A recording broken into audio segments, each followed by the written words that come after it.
So, over the long course of human history, the infectious disease that's killed more humans than any other is malaria. It's carried in the bites of infected mosquitoes, and it's probably our oldest scourge. We may have had malaria since we evolved from the apes. And to this day, malaria takes a huge toll on our species. We've got 300 million cases a year and over 500,000 deaths. Now, this really makes no sense. We've known how to cure malaria since the 1600s. That's when Jesuit missionaries in Peru discovered the bark of the cinchona tree, and inside that bark was quinine, still an effective cure for malaria to this day. So we've known how to cure malaria for centuries. We've known how to prevent malaria since 1897. That's when the British Army surgeon Ronald Ross discovered that it was mosquitoes that carried malaria, not bad air or miasmas, as was previously thought. So malaria should be a relatively simple disease to solve. And yet, to this day, hundreds of thousands of people are going to die from the bite of a mosquito. Why is that? This is a question that's sort of personally intrigued me for a long time. I grew up as the daughter of Indian immigrants visiting my cousins in India every summer. And because I had no immunity to the local malarias, I was made to sleep under this hot, sweaty mosquito net every night. While my cousins, they were allowed to sleep out on the terrace and have this nice, cool night breeze wafting over them. And I really hated the mosquitoes for that. But at the same time, I come from a Jain family. And Jainism is a religion that espouses a very kind of extreme form of nonviolence. So Jains are not supposed to eat meat. We're not supposed to walk on grass because you could, inadvertently kill some insects when you walk on grass. We're certainly not supposed to swat mosquitoes. So the fearsome power of this little insect was apparent to me from a very young age. And it's one reason why I spent 5 years as a journalist trying to understand why has malaria been such a horrible scourge for all of us for so very long. And I think there's 3 main reasons why. Those 3 reasons add up to the 4th reason, which is probably the biggest reason of all. The first reason is certainly scientific. This little parasite that causes malaria, it's probably one of the most complex and wily pathogens known to humankind. It lives half its life inside the cold-blooded mosquito and half its life inside the warm-blooded human. These 2 environments are totally different, but not only that, they're both utterly hostile. So the insect is continually trying to fight off the parasite, and so is the human body, continually trying to fight it off. This little creature survives under siege like that, but not only does it survive, it has thrived, it has spread. It has more ways to evade attack than we know. It's a shapeshifter, for one thing. Just as a caterpillar turns into a butterfly, the malaria parasite transforms itself like that 7 times in its life cycle. And each of those life stages not only look totally different from each other, they have totally different physiology. So say you came up with some great drug that worked against one stage of the parasite's life cycle, it might do nothing at all to any of the other stages. It can hide in our bodies undetected, unbeknownst to us, for days, for weeks, for months, for years, in some cases even decades. So the parasite is a very big scientific challenge to tackle, but so is the mosquito that carries the parasite. Only about 12 species of mosquitoes carry most of the world's malaria. And we know quite a bit about the kinds of watery habitats that they specialize in. So you might think then, well, why don't we just avoid the places where the killer mosquitoes live, right? We could avoid the places where the killer grizzly bears live, and we avoid the places where the killer crocodiles live. But say you live in the tropics, and you walk outside your hut one day, and you leave some footprints in the soft dirt around your home. Or say your cow does, or say your pig does. And then say it rains, right? And that footprint fills up with a little bit of water. That's it. You've created the perfect malarial mosquito habitat, and it's right outside your door. So it's not easy for us to extricate ourselves from these insects. We kind of create places that they love to live just by living our own lives. So there's a huge scientific challenge, but there's a huge economic challenge too. Malaria occurs in some of the poorest and most remote places on Earth. And there's a reason for that. If you're poor, you're more likely to get malaria. If you're poor, you're more likely to live in rudimentary housing on marginal lands that's poorly drained. These are places where mosquitoes breed. You're less likely to have door screens or window screens.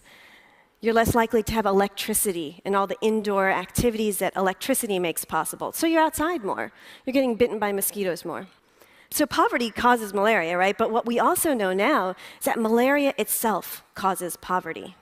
For one thing, it strikes hardest during harvest season. So exactly when farmers need to be out in the fields collecting their crops, they're homesick with a fever. But it also predisposes people to death from all other causes. So this has happened historically. We've been able to take malaria out of a society. Everything else stays the same. So we still have bad food, bad water, bad sanitation, all the things that make people sick. But just if you take malaria out, deaths from everything else go down.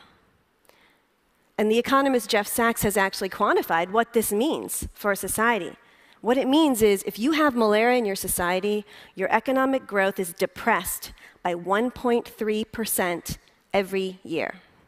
Year after year after year, just this one disease alone. So this poses a huge economic challenge because say you do come up with your great drug or your great vaccine, how do you deliver it in a place where there's no roads, there's no infrastructure, there's no electricity for refrigeration to keep things cold, there's no clinics, there's no clinicians to deliver these things where they're needed. So that's a huge economic challenge in taming malaria. But along with the scientific challenge and the economic challenge, there's also a cultural challenge. And this is probably the part about malaria that people don't like to talk about. And it's the paradox that the people who have the most malaria in the world tend to care about it the least. This has been the finding of medical anthropologists again and again. They ask people in malarious parts of the world, what do you think about malaria? And they don't say, it's a killer disease, we're scared of it.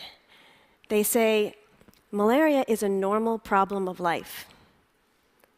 Right? And that was certainly my personal experience. When I told my relatives in India that I was writing a book about malaria, they kind of looked at me like I told them I was writing a book about warts or something. Like, why would you write about something so boring, so ordinary, you know?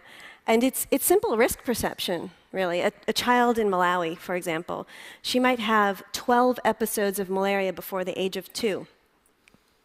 But if she survives, she'll continue to get malaria throughout her life, but she's much less likely to die of it. And so in her lived experience, malaria is something that comes and goes. And that's actually true for most of the world's malaria. Most of the world's malaria comes and goes on its own. It's just there's so much malaria that this tiny fraction of cases that end in death add up to this big, huge number. So I think people in malarious parts of the world must think of malaria the way those of us who live in the temperate world think of cold and flu, right? Cold and flu have a huge burden on our societies and on our own lives, but we don't really even take the most rudimentary precautions against it because we consider it normal to get cold and flu during cold and flu season, right? And so this poses a huge cultural challenge in taming malaria because if people think it's normal to have malaria, then how do you get them to run to the doctor, to get diagnosed, to pick up their prescription, to get it filled, to take the drugs, to put on the repellents, to tuck in the bed nets? This is a huge cultural challenge in taming this disease. So take all that together. If we've got a disease, it's scientifically complicated, it's economically challenging to deal with, and it's one for which the people who stand to benefit the most care about it the least. And that adds up to the biggest problem of all, which of course is the political problem. How do you get a political leader to do anything about a problem like this? And the answer is, historically, you don't, right? Most malaria societies throughout history have simply lived with the disease. So the main attacks on malaria have come from outside of malaria societies, from people who aren't constrained by these rather paralyzing politics. But this, I think, introduces a whole host of other kinds of difficulties. The first concerted attack against malaria started in the 1950s. It was the brainchild of the US State Department. And this effort well understood the economic challenge. They knew they had to focus on cheap, easy-to-use tools, and they focused on DDT. They understood the cultural challenge. In fact, their rather patronizing view was that people at risk of malaria shouldn't be asked to do anything at all. Everything should be done to them and for them. But they greatly underestimated the scientific challenge. They had so much faith in their tools that they stopped doing malaria research.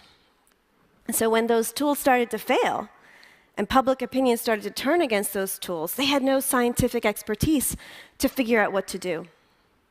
The whole campaign crashed, malaria resurged back, but now it was even worse than before because it was corralled into the hardest to reach places in the most difficult to control forms. One WHO official at the time actually called that whole campaign, quote, one of the greatest mistakes ever made in public health. The latest effort to tame malaria started in the late 1990s. It's similarly directed and financed primarily from outside of malaria societies. Now, this effort well understands the scientific challenge. They're doing tons of malaria research. And they understand the economic challenge, too. They're focusing on very cheap, very easy-to-use tools. But now I think the dilemma is the cultural challenge. The centerpiece of the current effort is the bed net. It's treated with insecticides. This thing has been distributed across the malarious world by the millions. And when you think about the bed net, it's sort of a surgical intervention. You know, it doesn't really have any value to a family with malaria, except that it helps prevent malaria. And yet we're asking people to use these nets every night. They have to sleep under them every night. That's the only way they're effective.